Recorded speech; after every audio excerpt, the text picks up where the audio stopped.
Welcome to an extraordinary cross-border talk where we continue our observation and comments on developments in Russia following the rebellion of the Wagner Group, which took place earlier this summer.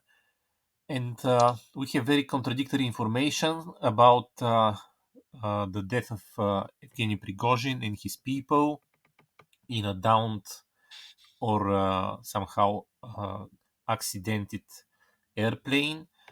And we are now joined by Veronika Susova-Salminen, our expert on Russia, to try to make some kind of review of what was going on in the recent times and also to try to understand what will follow. So, Veronika, first of all, what were the developments around Prigozhin and the Wagner military group before the crash, which took place just this week? Yes, hello everybody. I will try to sum up the situation before this accident or tragedy or whatever it was, because we really cannot say, and I am pretty sure we are not going to be able to say in the newest future. So basically, the situation was very strange, as all the uprising was strange, because as you know, there was some kind of agreement, as it seemed, agreement between the Kremlin and the Prigozhin, which was mediated by Lukashenko, and it seemed that the situation of Wagner Group is probably precarious. It was not sure about the future, but still it didn't look so bad in a way, because it seemed there were signals that at least for African operations, Wagner Group could be still used. There are clear signals about it. We know that, for example, Prigozhin was most probably present on the pictures from it on the summit Africa-Russia, which was last month in St. Petersburg. So there was interest to keep him in the orbit for this business and for this Russians activities in Africa. Here I would like to say that it makes first of all sense. Second of all, Prigozhin was really present in Africa.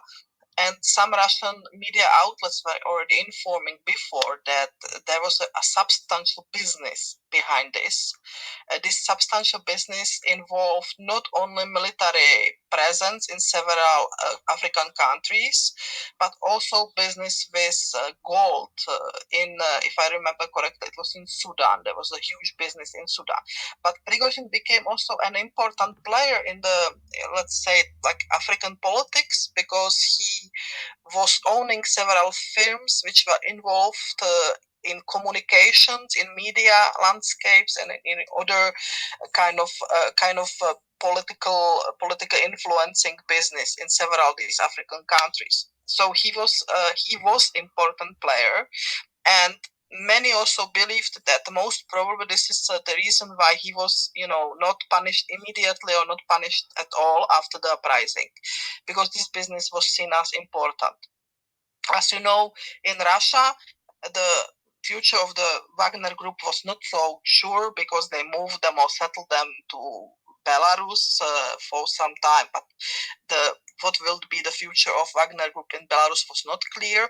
But what was clear is that they were out of the Ukrainian front, and it was also clear that the uprising and its strange end, despite these agreements mediated by Lukashenko, was actually helping to strengthen the army, and the actors as is Sergei Shoigu, and of course also the chief of the army, Gerasimov. These two, as you know, were the target of the uprising and of the critic of Prigozhin.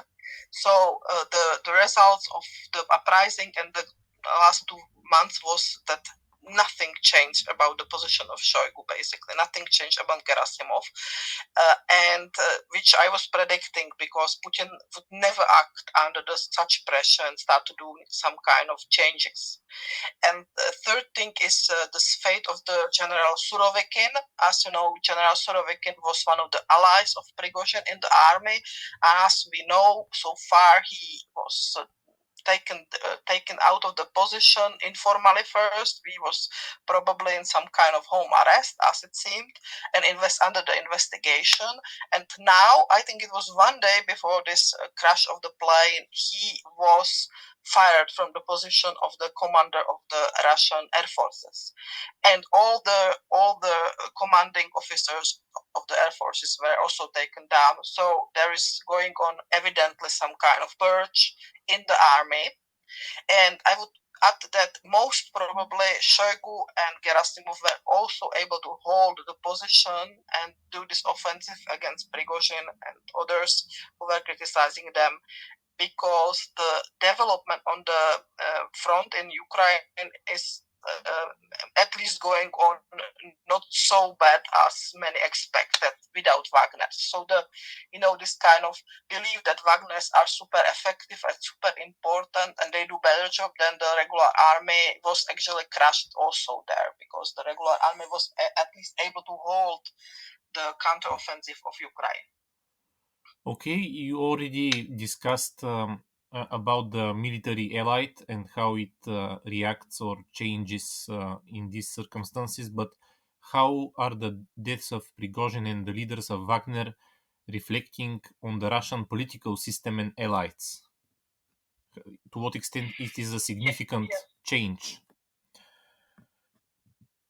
Yes, well, significant change we cannot say, of course, at the moment, but significant event it is, of course. Now, I will not speculate who did it, because this is, of course, it is suspicious, and of course, we can like detectives think about who has motive and who has the instruments to do it, and then there is a clear direction in which we can go. But in any case, without any clear, pointing out towards who did it and who gave the orders, we can say that this is a very sober sign for everybody who would try to dramatically criticize the current, leadership, because this was clear. This is a clear message for everybody.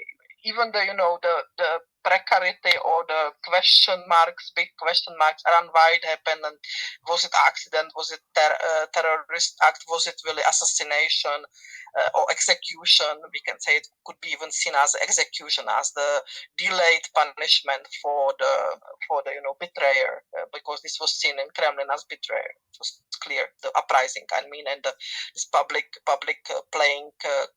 publicly playing own cards, which Prigozhin did.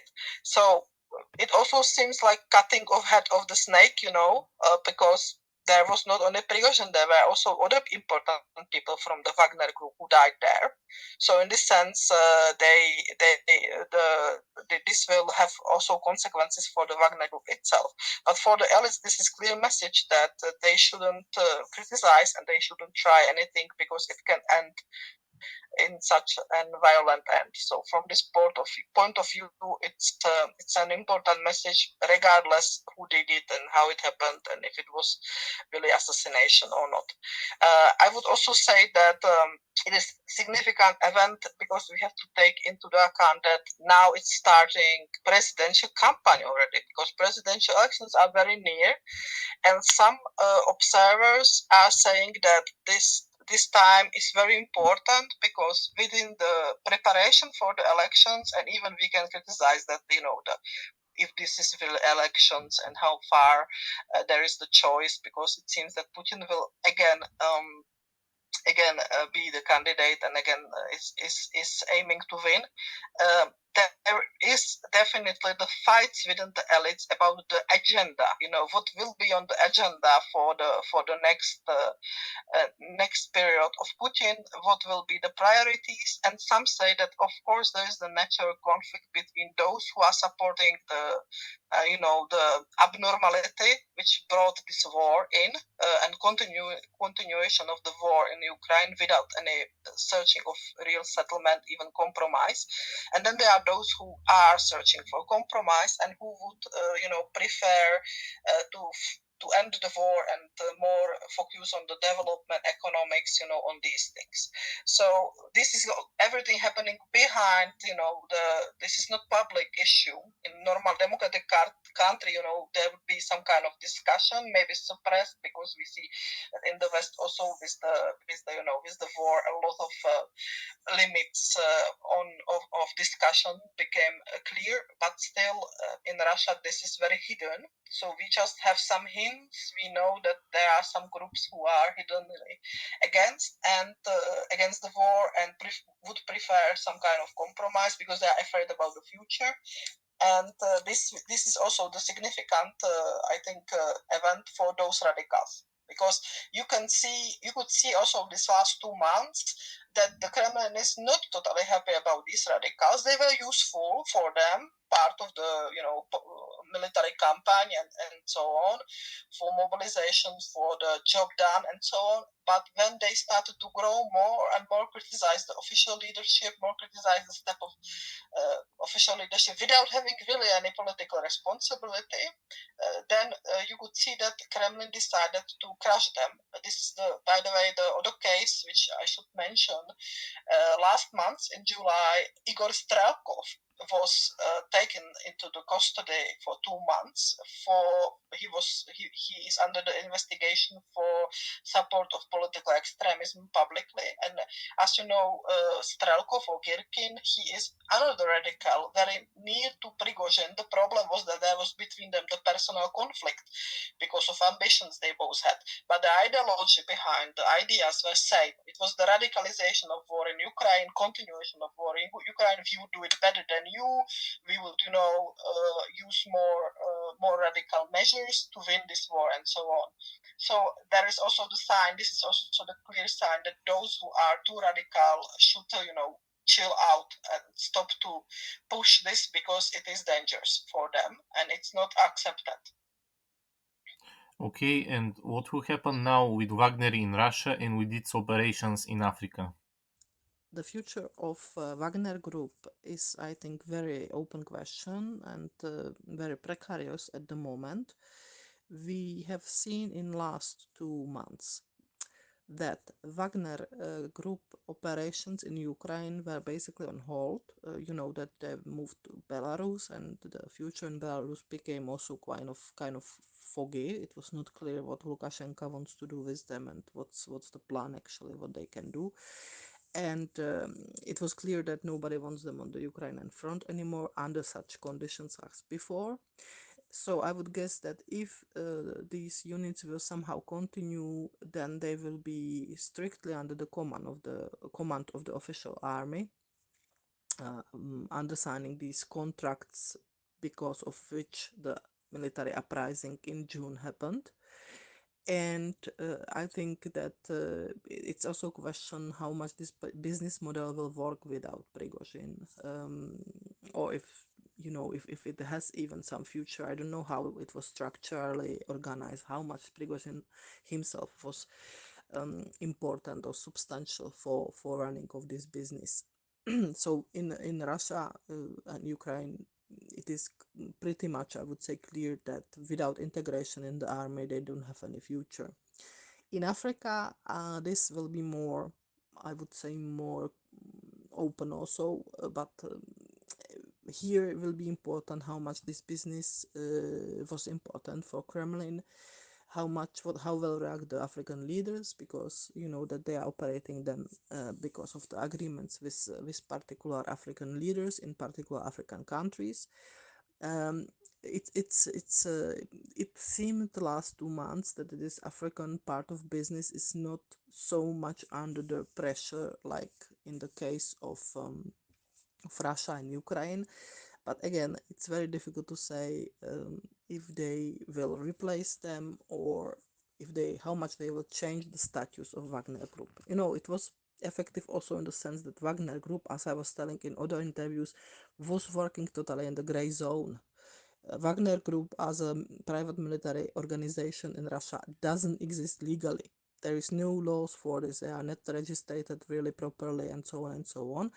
And this was giving the in the foreign policy, in the policy, in African policy and Syrian policy, also giving Kremlin and Russia such kind of, you know, position, they can distance themselves from them. And so if they would integrate these groups, it's question if this plus this added value of Wagner Group will be not, you know, destroyed.